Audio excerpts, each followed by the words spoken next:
Hey guys, I'm Sarah. Welcome back to my channel. And welcome back to my fourth time of trying to redo this intro. Anyways, today I'm going to be doing my March reading wrap-up. And I read a whole bunch of different books this month. Or at least last month. It's April when I'm filming this. Not that it matters, but whatever. A lot of them were rereads. Actually, quite a few of them were rereads. Anyways, yeah, quite a few of them were rereads. One was a buddy read. There's a whole bunch of just different genres and stuff in here. I don't know where my brain was half the month. I also did read a bunch of Star Wars and Marvel fan fiction all month. That was interesting. I haven't read fan fiction in a long time, so that was interesting. Though really, not many of them were that well written, but I went down that rabbit hole, so that was fun. If a bit time consuming. But anyways, yeah, today I'm going to be talking about all the books I read, not the fan fictions, I'm not doing those, but all the books I read this month. And yeah, if you want to know further thoughts and details, content info, stuff like that, all my Goodreads reviews will be linked down in the description, so you can check those out for further research purposes. And yeah, we're just gonna jump right in with the first one before I lose my train of thought again, because that has been my life for a while now, but whatever. Anyways, the first few I read and finished were very interesting. I was not expecting to read these, and these were just a bunch of tangled, like, picture book, storybook things. I have this set that I got from, I think it was from Costco at some point. But yeah, I just got it in my head to read them one evening, so I did. The first one is just the novelization of Tangled the movie, so as some really nice looking artwork and stuff. Yeah, really enjoyed this one. I gave this one 5 stars just because it's the movie, and I love this movie, and I do really enjoy this one. So yeah. Then there was Rapunzel's Forest Friends. Again, a different art style. This is more of a, I think it's more of like a drawn on a computer style. But that has a name. Graphic design. I'm not sure if that's its name. But anyways, I read this one. I gave this one 4 stars. It was just a cute little story. I mean, I'm not going to go into the plots of these because there is not much of a plot. It's very short. The next one was Rapunzel's Challenge. Gave this one 4 stars. It has the same style as the previous one, art style, I mean. And then I read Rapunzel and the Jewels of the Crown.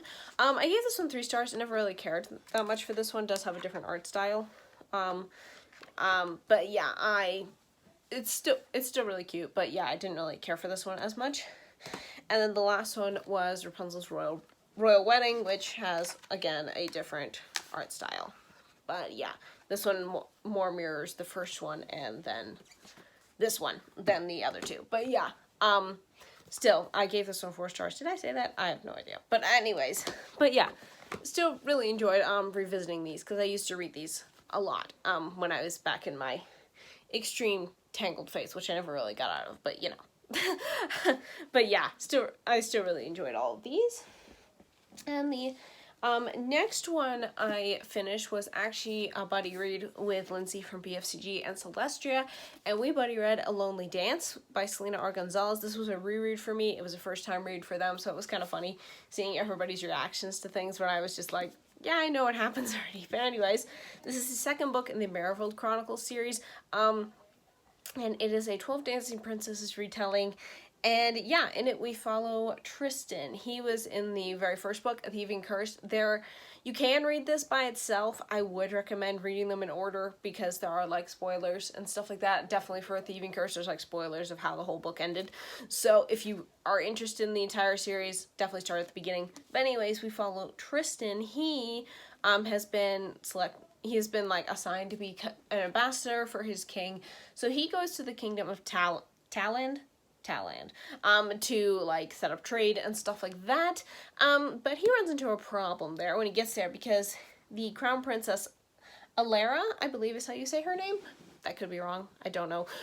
She and her 2 sisters have been stuck in this repeated curse, where they basically get whisked away by this sorcerer to dance all night long. He is trying to force Alara's hand to, like, he wants her to marry him, but she's like, yeah, no way, Jose, dude, you're creepy. You kidnap me and my sisters every night and force us to dance, and we come back home and we don't even remember where we were. And then Tristan kind of gets roped into trying to help figure out what is going on with this curse, how to break Alara and her sisters out of it, and he is also going through issues of loathing and self-doubt, and he can't forgive himself for things that happened in the first book, and all these things, and then it just collides in this book. And I really enjoyed this. I really love this book. The first time I read it, when it first came out, when did it come out? So a couple years ago. Yeah, it came out in 2022, so yeah, a couple of years ago now. But yeah, I really loved it then. This was actually the first time I read my final copy. I'd read an arc of it before, so I'd never actually read my final copy. So yeah, that was really nice, really fun. I really enjoyed revisiting this. This book helped me a lot with my own depression and issues in my head, because I really relate to Tristan a lot. Not obviously in the things that he did and stuff. I didn't do that. Yeah, but the mental emotional trauma that he was going through, I really liked that. I really liked how also Lara was a very strong female character without being, you know, tough and just like the men and knows how to use a weapon and stuff like that. I like how she had more of an inner strength that came out.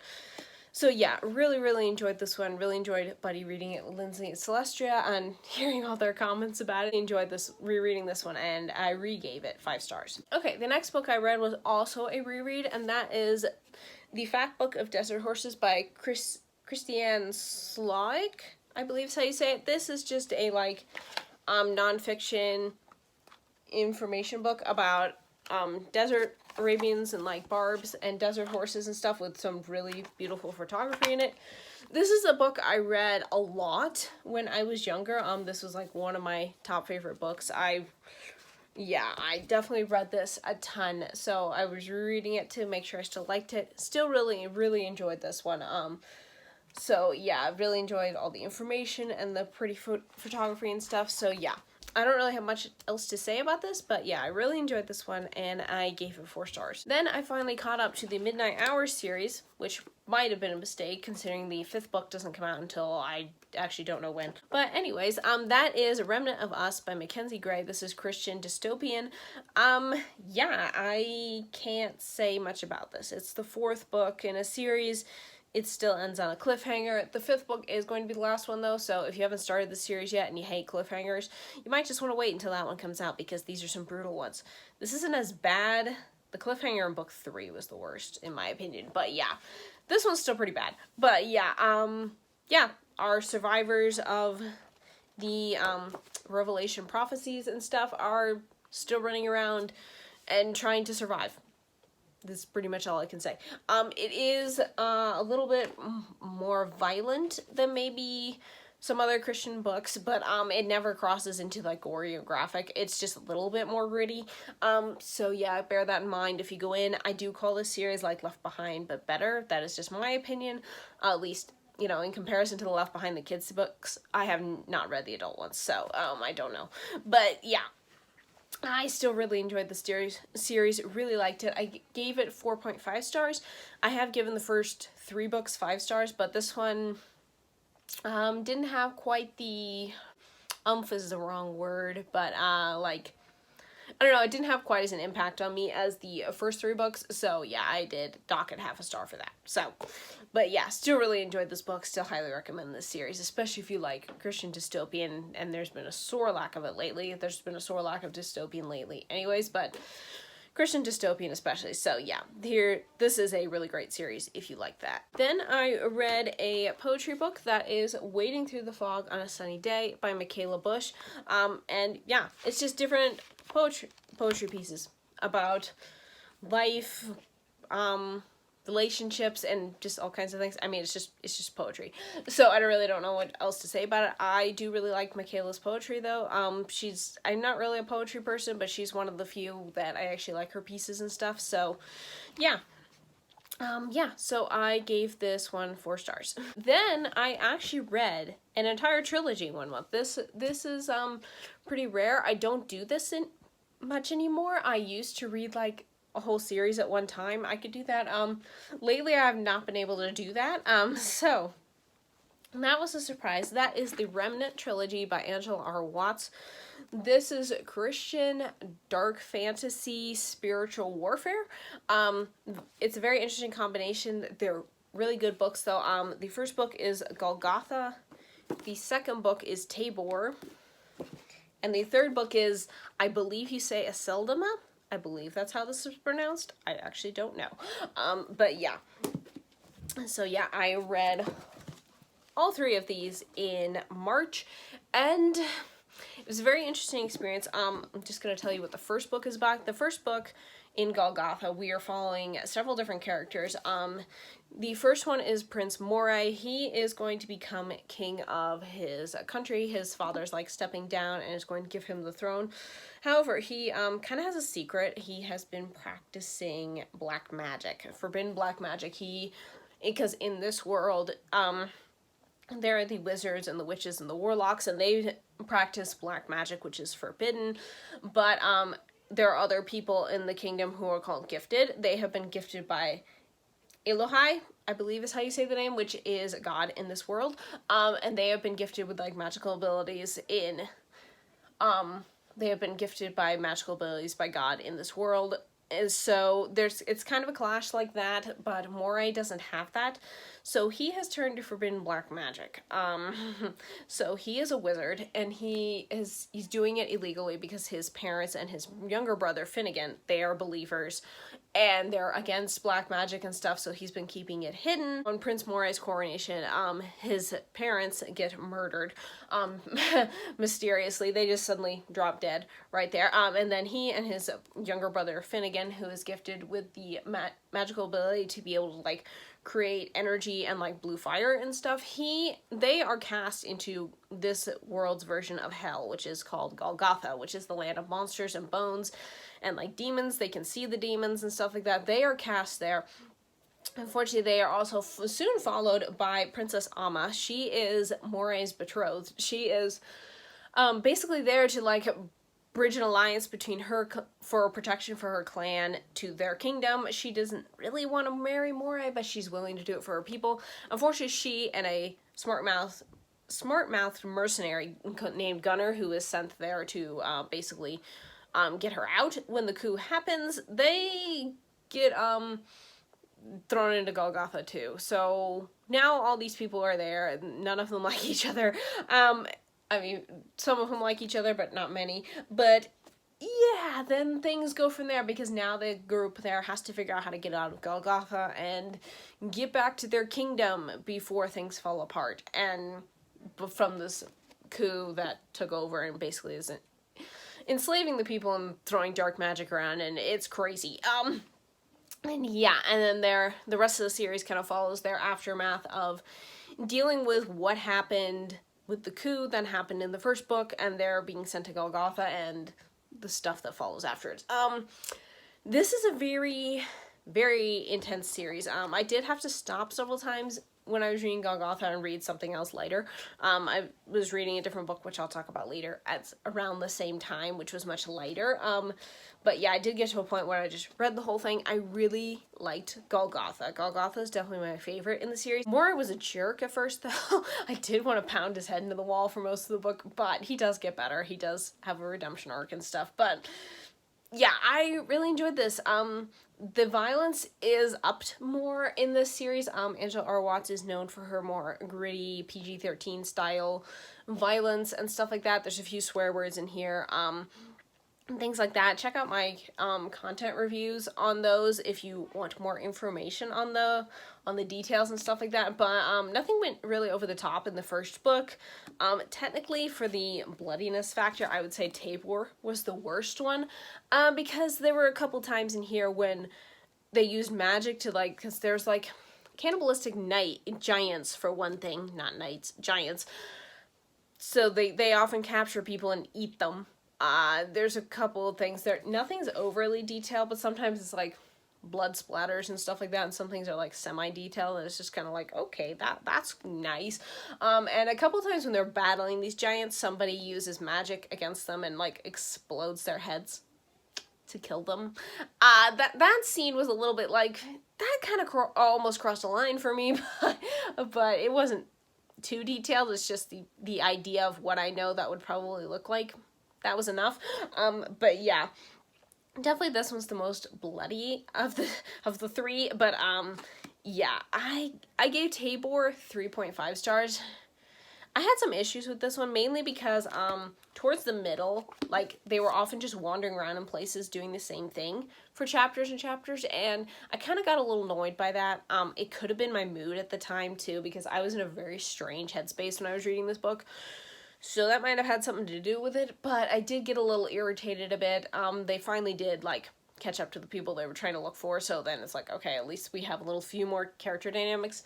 I also didn't like the fact that the author's writing style is really great. I really like Angela's writing style, but I did feel like some of the world building and the lore could have used a little more work, because there was something mentioned in here about like guardians and watchmen and stuff like that, and that was not mentioned in the first book, which I knew because I had read these pretty much back to back, so I knew that.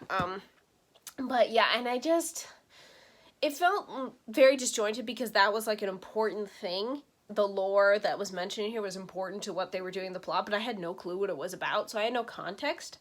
So then I got really irritated because the characters would be talking about how this thing is important, and I'd just be like, I don't even know what we're talking about here. It's like, I have no context for this, so I got really irritated with that. But yeah, other than that, character work is great. The spiritual warfare elements in the series are immeasurably good. I mean, it's like the way the demons try to get to the characters and stuff like that, how they sometimes get to the characters and stuff, it's very real to, I've now been just imagining when I get in a weird funk or something, I'm just like, it's probably just like these demons are doing in these characters, and it's made me really think about that and stuff on a different level. So yeah, I really enjoyed her spiritual warfare elements in here. They were very impactful. Really enjoyed that. And I really liked how she wrote those. I really also liked the characters for the most part. I mean, like I said, some of them were jerks, especially in the first book, but yeah. And then we get to the third book, which is, if you can tell, it's vastly shorter than the first two. I feel like, sorry, I'm shaking the camera. I feel like that kind of was a detriment to it, because it felt like a lot of the times in this one, there were plot points that were going to be brought up, or things that the characters would have to work through. It feels like things were brought up, but then they were never followed through with, or if they were, it was just very lightly, and it was just like, oh, okay, I thought this was gonna go somewhere, and it didn't.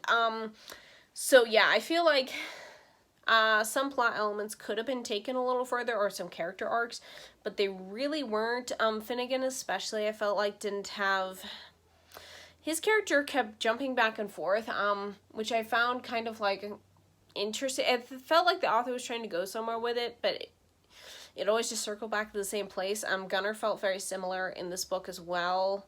Amma did to a certain point too, but and then there were like a couple of romances thrown in at the very end, and I was just like, whoa, in one of these characters, it's like, I did not get the vibe that they liked each other. Like, couldn't you have at least concluded one more scene where I was just like, oh, okay, they kind of like each other. At least the previous characters that had a romance at the end of this book did have a moment in the second book where I was just like, okay, they could probably like each other. But, so that came out of left field, and I was just kind of like, okay. But yeah, Angela definitely knows how to write a gripping climax. So if you really want a gripping climax where you can't look away and you definitely just have to keep reading, she definitely knows how to write that. I just feel like sometimes her world building could need some work, and this book especially, there felt like some plot lines and some character arcs that could have gone somewhere but just didn't. But yeah, still a satisfying end to the series. Yeah, I would definitely still recommend this trilogy, especially if you like spiritual warfare elements in your books and you want to see what a Christian dark fantasy would look like. Just be mindful of the violence is a little bit more than probably your regular Christian book, even your regular Christian fantasy book, and there are a few swear words throughout. Nothing too major, but yeah, like I said, if any of them bother you, check out my reviews for each of them, because I do have the individual words that are in there written out. So yeah, you can definitely check those out if you're interested. Next book I read, this one I was partially reading alongside Golgotha, and that is Charting Stars by, oh, I can never say this author's name. It is Michelin Reichman, I believe. This is the first book in a series that has not been continued. I forget what the series is called. But yeah, this is by the same author who wrote The Maidenship, which I am currently reading the second book of that one right now as I'm filming this video. But yeah, I really enjoyed this one. In this one, it's kind of like a portal fantasy, modern Narnia-esque. And in this one, we follow Talia. She just... The book opens up, she's just dropped down in the middle of a forest. Literally, that's how it opens up. That is literally the only portal part of this, is because she lives in the modern world, but somehow for some bizarre reason she started painting a picture where I think the belt of Orion ended up with like 4 stars instead of 3 or something like that. So she was painting it and she ended up in this other world, in this forest, just dropped in the middle of this forest, and she has no idea where she is. She just wants to get back home to her mom, and stuff like that. And then she runs across Jared, that's his name, right? Jared? Oh man, I forgot his name. That's bad. Our second main character, who is, I believe his name is Jared. Pretty sure that's his name. Or it's Jared. You know what? I'm gonna look that up. Because I don't want to get that incorrect. What is his name? Jared. Okay, so his name is Jared. I didn't have it right at all. Sorry about that. Anyways, we follow Talia. She gets dropped in the middle of this forest, and she meets our next main character, Jarrett, whose name I totally got incorrectly. But anyways, Jarrett, he then comes across her. He's like a runner in this kingdom. He's basically like a mail delivery person in this kingdom. And he comes across her being chased by these tree people, and anyways, they kind of get roped together, and he decides to help her out because he's a nice guy, and he's just like, he clearly tells she's not from here, she has no idea where she's going, she's like gonna have like a panic attack most of the night, so he's just gonna be a nice guy and he's gonna help her out. And they go to a kind of like, they're kind of like angels, but they're not really. They're called guardians in this world. Anyways, they go there and they get information of how to get Talia back home, and she has to travel to this kingdom to supposedly get a flute that will help send her home. They basically then get a bunch of people together. They collect people along the way as they take their travels to go to this kingdom and hopefully get Talia to go back home. And they have some other adventures along the way because Jarrett is carrying something that somebody else really, really wants, somebody else bad, and they get chased for that and stuff. So it's basically like a quest-like adventure. Obviously, by the end of this book, I kind of figured that out from the start. They don't get to the kingdom where the flute is. I don't know, this book was originally a graphic novel, but the author couldn't keep doing the art due to health reasons, so she changed it into a novel, and I really enjoyed this. It was really cute. It would definitely fall in that cozy fantasy genre, which, if you know me, I don't normally do cozy fantasy. I've tried that before, and most of the time I just find it boring. Most cozy books I don't work with, like cozy mysteries, cozy fantasy, I just don't vibe with it generally. And I probably would never have picked up this book if I knew it would fall more on that side of things. But since it was just more labeled as like a quest adventure style story, and I really liked her story of the Maidenship, I just decided to pick it up, and I really enjoyed it. It was really cute. The characters were really sweet. They were all different because Jarrett and Talia kind of pick up people all along the way who help them out, and I really liked their elements. Definitely if you're a cat person too. There's a cat in here. There's a squirrel who, he doesn't talk, but he definitely understands human speech and can do like human like gestures and stuff to get his point across. I really liked him. So there were some animal sidekicks in there because I like animal sidekicks in my books, in my fantasy books. I know that's a very like, you know, Disney princess type thing, but I like that. So anyways, but yeah, I really enjoyed this book. It was really sweet, really nice. I really hope the series is continued because I'd really like to see where it goes next. It does wrap up well, so definitely you could read it as a standalone. There's no like cliffhangers or anything. So yeah, you could definitely read it as a standalone, but I do hope the series is continued in the future because I really want to see where this is going. And yeah, I gave this book 4 stars. Hey guys, Editing Sarah here. I just realized when I was editing this video that I never specified which books I read for Chantel's Read Your Bookshelf Challenge for both February and March. So I just thought I'd throw that in here. So yeah, the book I read for February was a book over 400 pages. That was Cinder Stars and Glass Slippers. This book clocks out at like 594 pages on the Kindle edition. This one's like 500 something as well. So yeah, that was what I read for February for the Read Your Bookshelf Challenge. And for March, the prompt was to read a book with 2 points of view. And I read Charting Stars for that one because we both get the perspective of both Talia and Jarrett in that one. So yeah, I really, I just wanted to add that in because I completely forgot the last couple of times to put that in. So I'm going to try to remember for April to remember to put that in right off the bat so I don't have to do this again. So yeah, that's all. And yeah, back to the video. Don't really have much to say. This is a Disney Princess comic. They're like newspaper comics. So they're like in little strips like this. So yeah, they're not very detailed. It's just little stories that I was seeing if I wanted to keep this because I had it. It was okay. They were just different little strips following the various Disney princesses and their friends and stuff. One of them, which was one of the longer ones between Ariel and King Triton, I didn't get it all. I was just like, is this supposed to be funny? Because I don't get it. But yeah, I gave it 3 stars. It was cute. I'm probably not going to keep this though. So actually, I'm not going to keep this. I'm unhauling this. So, but yeah, it was cute. The last few I had to talk about are all in the same series. So I'm not going to say too much about all of them. And that is the Thoroughbred series by Joanna Campbell. At least most of these books are by her. The rest of the series is written by ghostwriters, but I'll get to that.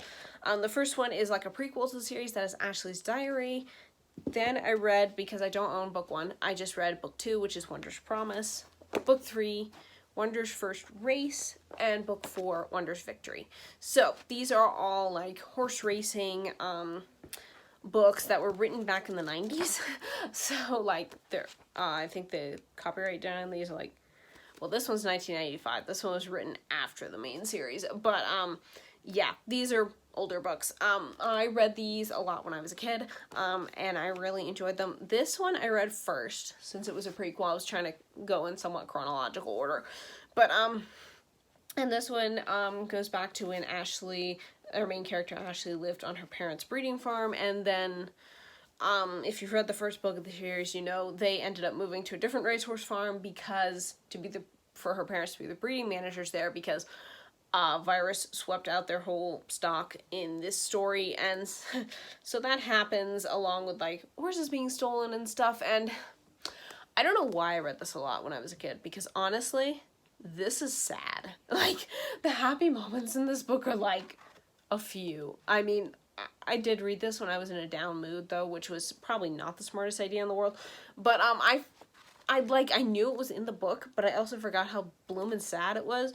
And it's just, yeah, I gave it 3 stars. I still enjoyed it to a certain degree, but also it's like, this was sad. I'm still on the fence of whether I'm going to keep this book or not, but we'll see. But yeah, I just like, wow, that was sad. So I gave it 3 stars. And then I read, obviously, the second book, Wonder's Promise, which it goes to our current timeline when Ashley's family has moved to Townsend Acres for her parents to be the breeding managers there. The main premise of the first part of this series is that Ashley saves a young foal, Wonder, from dying because she was born like a sickly foal and stuff. Ashley nurses her back to health so she can turn into a racehorse. So now Wonder's a yearling and they're trying to train her to race, but she gets roped into this really bad assistant trainer who doesn't understand her at all and stuff. So Ashley and her trainer friend Charlie have to kind of try to take her out of that and bring her back up to speed and hopefully get her to be trained for a race so that the owners will keep her. And then obviously Wonder's First Race and Wonder's Victory follow her racing career later on. I can't really say too much about these books because it's a series, but yeah, I really enjoyed all 3 of these. I gave all 3 of these 4 stars. I actually, funny thing, I I'm not even sure I finished this book the first time I read it because I was not much of a reader as a kid. Actually, my sister got me into these books because she read them a lot. So, you know, I'm the younger sister, so, you know, if your older sister does something when you're a kid, you look at it and you're like, that's cool, I want to do that too. So, I did read these because she had a bunch of them, which I now own, and she read them a lot. So, yeah, I got into them because of her, but I'm not even sure I finished this book the first time I read it. So that was interesting because I didn't really remember how it ended. So that was fun when I reread this one. And then these two, I think I only like read parts of them. I never actually sat down and read the whole book, which, you know, these aren't big books, but I thought they were back in the day, but, you know, back when I didn't really care about reading much. But yeah, I still really enjoyed these though, so yeah, gave all these 4 stars, and that's it. Those are all the books I read in March. Mostly a bunch of rereads. Yeah, and some other books that I had some mixed opinions on. Yeah. Overall though, I would call it a pretty good reading month. I did have some issues towards the end of the month that they were more like mental and like physical health issues and stuff like that, so that kind of impacted my reading some. And like I said at the beginning, I did end up reading a lot of Star Wars and Marvel fan fiction as well.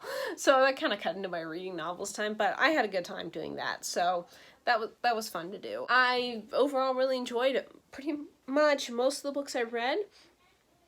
I only had 2 5 stars this month, which they were both rereads. Remnant of Us got pretty close with a 4.5, but most of them were like 4 stars or something, so yeah, I would still consider that pretty good reading. Hopefully I can still continue to reread and want to reread as much as read new books, so I can hopefully get through a lot of my books and see if I want to keep them or not, especially with the Thoroughbred series, since there's so many books in that series that I have and stuff, so that one would definitely be helpful if I can figure out if I want to keep them all or not. So, but anyways, yeah, that is everything I read in March.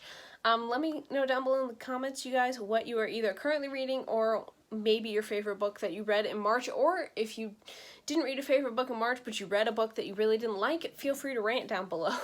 I'd love to hear your rants as well as your positive comments on the books you've read. But yeah, let's just talk books in the comments. I hope you guys enjoyed this video. Thank you so much for watching, and I will see you next time. Bye!